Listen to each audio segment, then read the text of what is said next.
Right, other home game. This time we're at home against St Johnstone. It's Montgomery's first home game. Yes. Going on for what we've seen in the Kilmarnock game. Again, you can't only go by what you've seen in one game. But so far he's told them to attack. Well, he told them to attack one half, and then the other half he just never bothered. So the question is that because he told them not to attack, or just because they couldn't be bothered? No, to be honest, this team has got a habit of just playing one half. Yeah, and it's starting to get really on my wick. It's been a problem for pretty much all managers. Pretty much. It feels. They pick one half and they go for it, and then they choose not to go the other one. And losing a 2-goal lead against Kilmarnock is not acceptable. So we're against St Johnstone today, and I'll be honest, on St Johnstone's best day, I don't feel they should be beating us.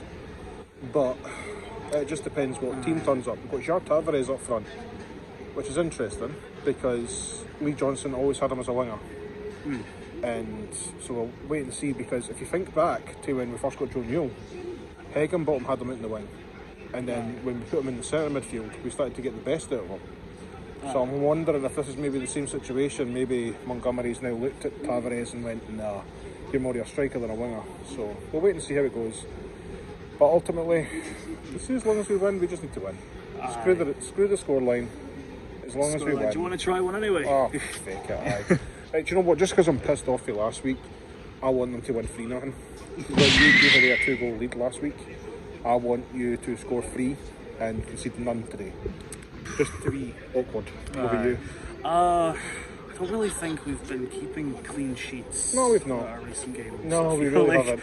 That's why my scoreline is a bit far-fetched. But I think if I'm to look at it from what I think the scoreline's going to be, I think we might come away with a 2-1. I feel like... I'll take it. Yeah, it's a win, but you know, it's a second game in charge. The boys have... They choose half and play it, and it's bitten us in the ass every single time. Yep. That's why today it's not going to happen, Sean. Today's not going to happen. But I say this, we're always optimistic before every game, and then we end up running afterwards. So hopefully today's not the day we ran. Hopefully today's the day we celebrate. Hopefully we finally get an actual result. Hopefully.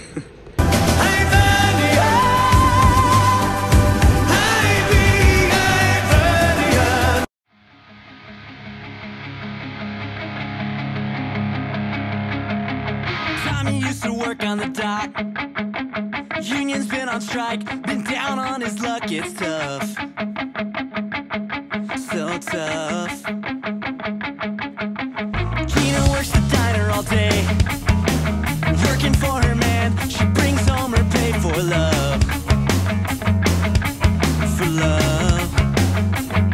She says we gotta hold on to what we've got. It doesn't make a difference if we make it or not. We got each other, and that's a lot for love. We'll give it a shot. Whoa, we're halfway there. Whoa.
make a difference if we make it or not. We got each other, and that's a lot for love. We'll give it a shot. Whoa, we're halfway there. Whoa, living on a prayer. Take my hand, we'll make it, I swear. Whoa, living on a prayer. Whoa, we're halfway there. Whoa, living on a prayer. Take my hand, we'll make it, I swear. Whoa, living on a prayer.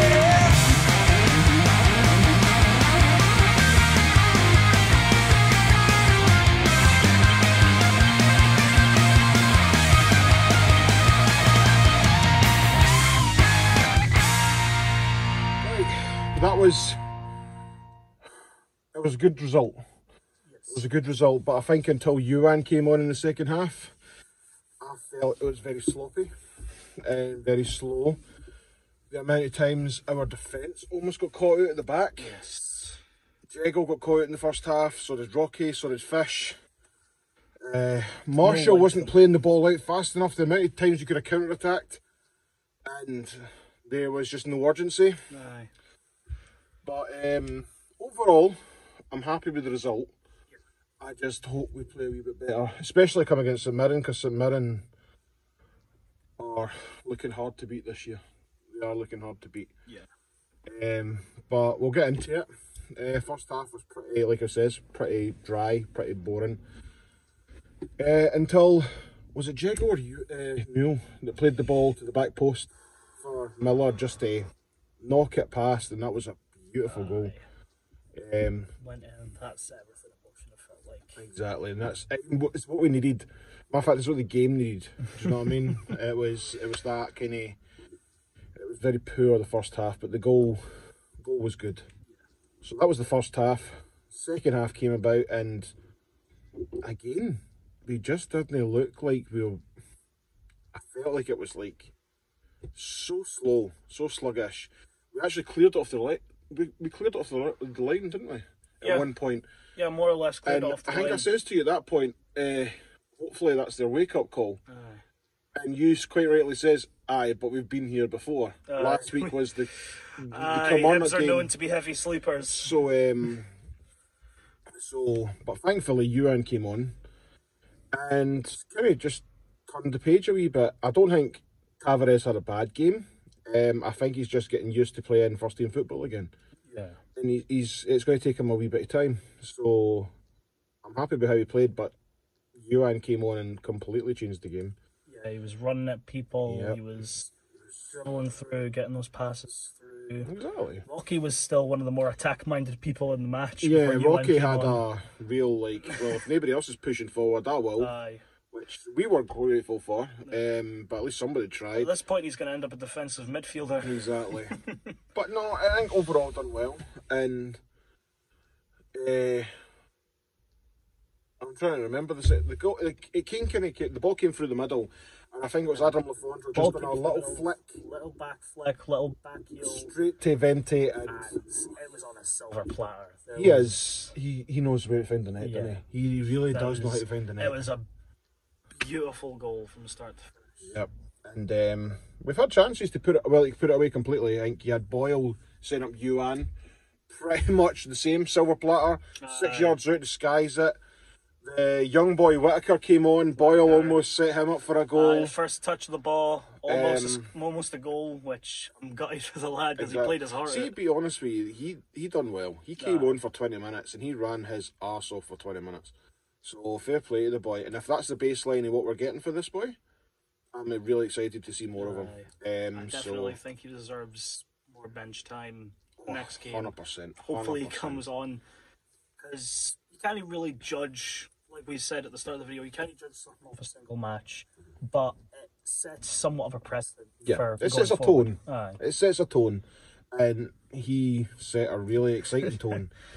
So you can see him. I think he got about 2 chances in 4 minutes. 2 or 3 chances, and he was locking down everyone. To be fair, like, he was the only one that was charging everybody down.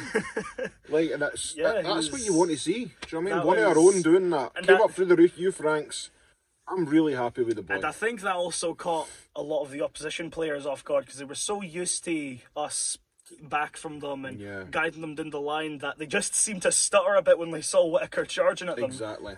It took a 16-year-old to take charge. But overall, yes, happy. So that's 3 points on the board. I think as it stands, we are in sixth place because Hearts got beat. Hearts got beat 2-0. That bumps us up 4 places into sixth. And we've got a cup game. Viaplay quarterfinals. I think so. And I think it's Tuesday, it was Tuesday or Wednesday. I can't remember. I'm going to have to double check that. But I think we're going to that. So hopefully we can try and beat St Mirren. Going to go into the semis, but St Mirren will be a tough fight. Especially since this game in particular, we didn't really talk about it. What was a particularly rough one, which is why I was a bit nervous when who was it with Deutsch came on, especially since earlier in the half, Will Fish got hit straight in the face with a vicious cross. To be fair, like I wholeheartedly, I don't care if St Johnstone fans are watching this. I wholeheartedly hope and believe that you will get relegated this season because it's dire to watch you guys. That number 8 spent more time on his back than a porn star does, and I think Stevie May just he just wanted a fight with Rocky. He didn't care about the fight the game today. He just wanted a fight. And 34 he was very lucky to how he got to 90 minutes. 90 minutes it took him to get booked, and how that is beyond me. I think he gave off about 5-ish fouls at least. Exactly. It's ridiculous. But before we get to man of the match, what I will say, and this is, you can clip it because it's probably the only time I'm going to say it this season. Tom Clancy actually had a very good match refereeing. I thought Clancy done really well. Is it Tom Clancy? It's not Tom Clancy. No, it's K Clancy. It's Clancy. Who cares? It's a Clancy. It's a Clancy. But as far as I'm concerned, Clancy had a good game. Aside from a few questionable calls, I think he kept his cards back quite a bit. Yeah. But other than that, I thought he'd done well. Before we left the game, the sponsors named Lewis Miller man of the match.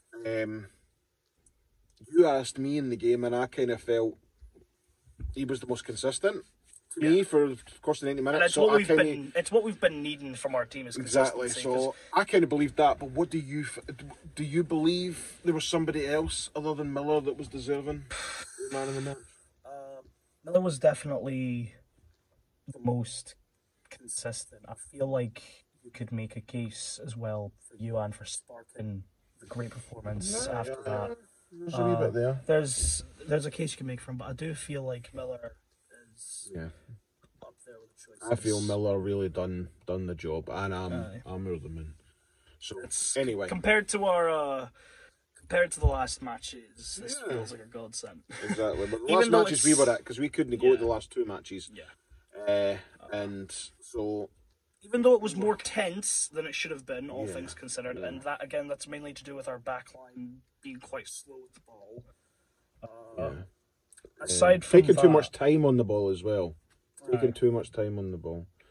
But no. So we won this game, top 6. Happy to until tomorrow to find out what. Until tomorrow, then it's a bit of coin flip. Kind of hairy scary. But as far as I believe, even if Ross County win, I think the lowest we go is 7th. Yeah. So we'll wait and see how it goes. But we've got some Mirren on the week. We'll wait and see how that goes. But overall, I think we can enjoy our Saturday. Because last time we were at Easter Road, we did not enjoy our Saturday, if you remember right. So I believe that's when Johnson got the boot. That is when Johnson got the boot. And it's kind of annoying. We were talking about it on the way up. It's kind of annoying how we've went from, I think you said we've only got 2 points. I think we had 1 point before Johnson got sacked. And then within 3 games, the same team has got us 7 points. Because we won, because we won against Aberdeen and he wasn't in charge then. Aye. We drew against Kilmarnock and we've won the day. Yeah. So, and And that's the same players. God knows what the hell happened. It was somewhat of a similar situation when Lee Johnson came in. We were talking about how it's the same players that can put in these performances. They just need to put it in. But we're kind of hoping this lot sticks with this time. Yeah. So we'll wait and see how it goes. Anyway, guys, enjoy your Saturday. Thank you for watching. If you have watched this far in, we're going to go home. We'll get a wee takeaway. Why not? We'll get Treat yourselves. Treat ourselves. And hopefully we'll come back during the week with a win against St Man. Yeah. I'm much happier. I'm much happier. On to the next one. You ready? You ready? There we go. You ready? Boom!